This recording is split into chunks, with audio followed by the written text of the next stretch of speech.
Bonjour ou bonsoir à toutes et tous. Je crains que Hélène Thuy, qui représente le parti animaliste, n'ait pas ses parrainages la semaine prochaine, mais je voulais absolument faire une vidéo malgré tout, tant qu'elle est candidate à l'élection présidentielle, parce que c'est un sujet qui me tient particulièrement à cœur. Ceux qui me suivent le savent. Et pour ceux qui me découvriraient via cette vidéo ou qui me connaissent depuis peu, je vais faire comme les médecins devraient faire quand ils vont parler de médicaments à la télévision. Ils devraient énoncer leur conflit d'intérêts. Ils ne le font évidemment pas pour la plupart, sauf ceux qui n'en ont pas évidemment, mais ceux qui en ont préfèrent le cacher. Moi j'ai un conflit d'intérêts, mais dans le sens positif, puisque la seule fois de ma vie où je me suis inscrit dans un parti politique, c'était le parti animaliste belge, qui s'appelle Dire Animal. Preuve en image, voici.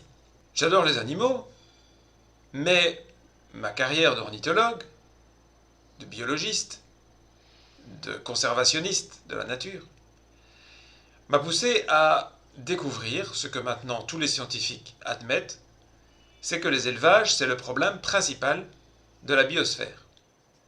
Ça ne veut pas dire qu'il n'y a pas d'autres problèmes, ça veut dire que c'est le problème qui fait le plus de dégâts. Tout simplement parce que c'est l'activité humaine qui occupe le plus d'espace sur la planète. Il y a deux raisons à cela. Bien sûr que nous sommes nombreux, mais parce que l'activité qui gaspille le plus d'espace de toutes, c'est l'élevage. Pour produire en peu, il faut d'immenses surfaces. Et donc, dans un monde surpeuplé, c'est la première chose qu'il faudrait faire, c'est apprendre à diminuer l'espace dont nous avons besoin pour pouvoir le partager entre êtres humains, mais aussi avec la biodiversité. De façon générale, c'est un reproche que j'ai à faire aux animalistes. C'est qu'ils regardent, à raison, le bien-être animal, le respect des animaux, mais qu'ils ont tendance, parfois, souvent, à oublier tout le reste. Et donc, ce que je vais faire ici, c'est analyser avec mon regard, disons, d'expert, d'où l'espèce de conflit d'intérêts, je ne regarde pas ça comme les autres sujets, pour voir que dire du programme du parti animaliste, et plus précisément du programme et des propositions présidentielles de Madame Hélène Thuy, qui est donc représentante du parti pour être candidate à l'élection présidentielle. C'est une honte totale au niveau démocratique qu'elle n'ait pas ses parrainages. Je peux dire la même chose pour M. Florian Philippot, par exemple. J'en reparlerai quand la liste définitive des candidats sera publiée par le Conseil constitutionnel. Je ferai une vidéo pour parler des candidats qui n'ont pas pu se présenter. Mais pour Hélène Thuy, je voulais faire quelque chose de spécifique, étant donné que c'est mon sujet, je dirais, de prédilection. Donc je suis très critique. À côté des animaux, c'est l'écologie qui est le problème principal à mes yeux. Et donc, j'ai regardé le candidat écologiste, Yannick Jadot, avec un esprit très critique. Et au final, regardez ma vidéo si vous le souhaitez, vous verrez que je n'y trouve quasiment rien de positif. Une personne comme lui est une personne incompétente, qui peut faire illusion auprès d'un public peu averti, mais auprès d'un expert comme moi, je repère toutes ces incohérences, et finalement il ne reste plus rien derrière. Est-ce que c'est la même chose pour le parti animaliste? Eh bien, je vais vous proposer un extrait que j'ai vu sur sa chaîne YouTube, et si vous aimez les animaux, faites-lui plaisir, allez vous inscrire sur sa chaîne et voir ses vidéos, elles sont intéressantes.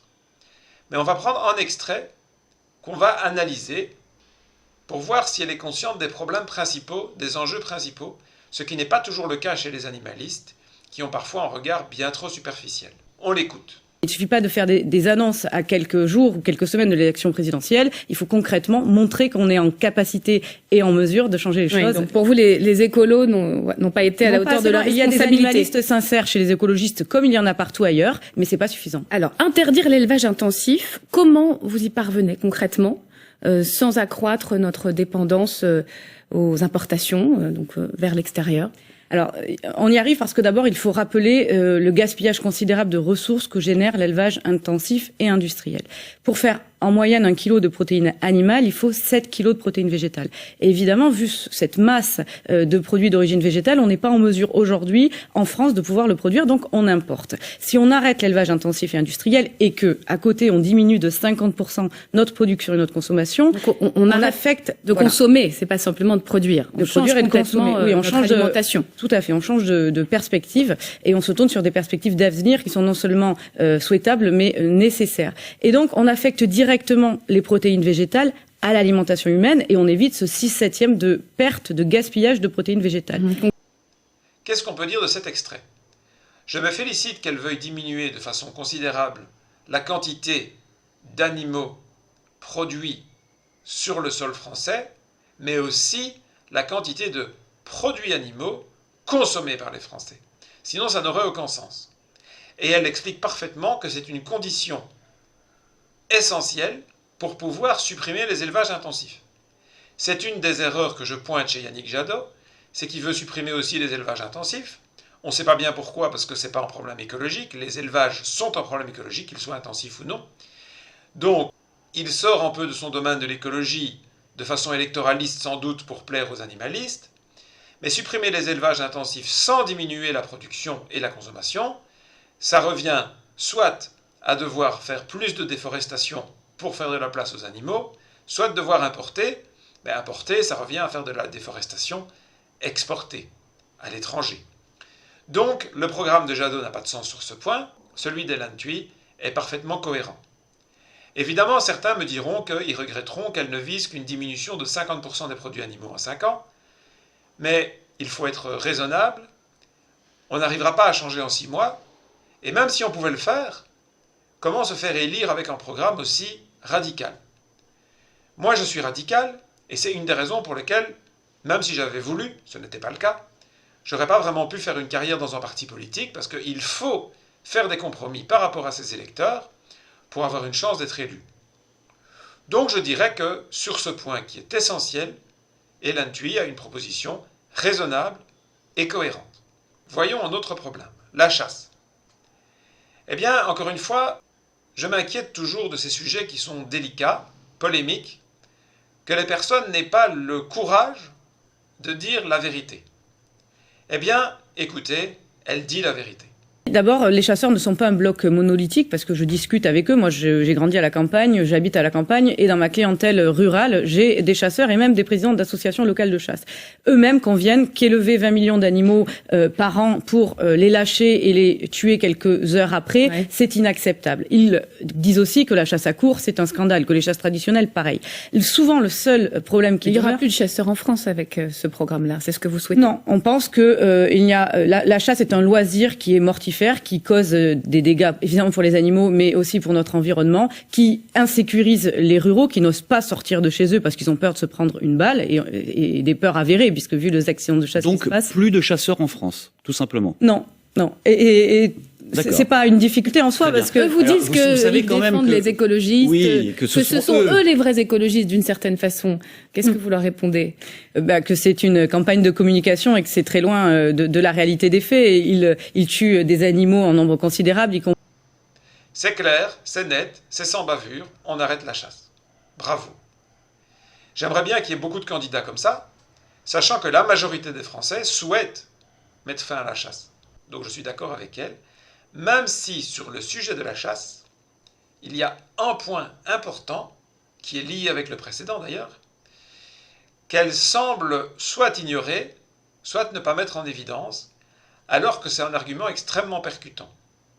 Presque chaque fois qu'elle dit qu'elle veut supprimer la chasse, on lui rétorque « oui, mais il y a trop de sangliers ». Bon, honnêtement, les sangliers représentent, à tout casser, 2 ou 3%, je dis comme ça de mémoire, je n'ai pas vérifié les chiffres, des animaux qui sont massacrés par les chasseurs en France. Donc si on ne devait laisser que ça, ce serait quand même un énorme pas en avant. Mais elle parle alors de régulation non violente, de stérilisation, etc. Et même si je comprends que c'est plus facile à répondre que ce que moi je vais expliquer, si jamais Hélène Thuy ou un de ses collaborateurs écoute cette vidéo, j'aimerais bien faire passer le message suivant. Il y a effectivement beaucoup de sangliers qui font des dégâts dans les cultures. Mais le problème n'est pas les sangliers, le problème c'est l'agriculture. Évidemment, je comprends que quand on veut se focaliser sur les animaux, on n'a pas envie de remettre en cause des choses qui ne sont pas directement liées, parce que électoralement c'est plus compliqué. S'il y a autant de sangliers, c'est parce qu'il y a énormément de production de maïs. Les sangliers raffolent du maïs. S'il y a autant de production de maïs, c'est parce qu'il y a des élevages. Bien plus que 90% du maïs produit dans le monde sert à nourrir du bétail, notamment des cochons, et ne sert pas directement à l'alimentation humaine. Or, si on met fin aux élevages, on met fin aux champs de maïs, et le problème de la surpopulation de sangliers est réglé. Je comprends que c'est difficile à dire et que c'est très radical, mais elle pourrait au moins expliquer qu'en diminuant les élevages, surtout en les désintensifiant, donc les animaux vont manger plus d'herbe, donc proportionnellement moins de maïs, et comme ils sont divisés par 2, on va diviser par 3 ou par 4 les champs de maïs, et ça va régler quasiment tous les problèmes de surpopulation de sangliers. Bon, j'ai déjà expliqué dans une vidéo qu'en fait, il n'y a pas de surpopulation de sangliers, il y a trop de maïs. Et le rôle des sangliers, c'est en fait de rétablir les écosystèmes. Mais ça, je comprends que raconter ça à la télévision, c'est un petit peu complexe. Je vous laisse aller voir ma vidéo si vous le souhaitez. Je vais terminer par une réflexion très importante qui me servira pour d'autres candidats également et qui est vraiment cruciale. Je l'ai déjà dit pour Jean-Luc Mélenchon, pour Yannick Jadot et en partie pour Valérie Pécresse, qui sont les 3 candidats qui sont encore en lice que j'ai traités dans mes vidéos politiques depuis 2021. Quand on a un programme, il faut savoir s'il est applicable. Or, pour pouvoir mettre en place le programme tel qu'elle explique, à savoir diminuer la production et la consommation de produits animaux, sans que ce soit compensé par une importation de produits de l'étranger, il faut limiter ces importations. Or, ce n'est pas possible dans l'Union européenne. Je ne vais pas réanalyser ce problème ici, j'en reparlerai pour d'autres candidats, notamment Éric Zemmour et François Asselineau, qui ont des positions différentes. Ce sera intéressant de voir quel est celui qui est le plus cohérent. Mais concrètement, je sais parfaitement que c'est déjà tellement difficile d'avoir un électorat pour un sujet aussi spécifique que la protection des animaux, qu'on ne va pas le diviser en deux entre les pro-européens et ceux qui souhaitent le Frexit. Donc c'est tout à fait normal de Madame Thuy de ne pas parler de l'Union européenne. Mais donc, quelque part, je ne sais pas si c'est un peu de naïveté, parce qu'elle est quand même nouvelle en politique, ou si c'est une stratégie d'éviter un sujet qui est trop clivant, mais soyons honnêtes, son programme, tel qu'elle le décrit, est inapplicable dans l'Union européenne. Maintenant, c'est une personne honnête, ça j'ai pas de doute, et elle ne fait pas croire à ses électeurs qu'elle sera présidente de la République. Elle n'aura probablement pas ses parrainages, et même si elle les avait, ses chances d'être élue sont effectivement nulles. C'est une première, on espère qu'il y aura des suivantes.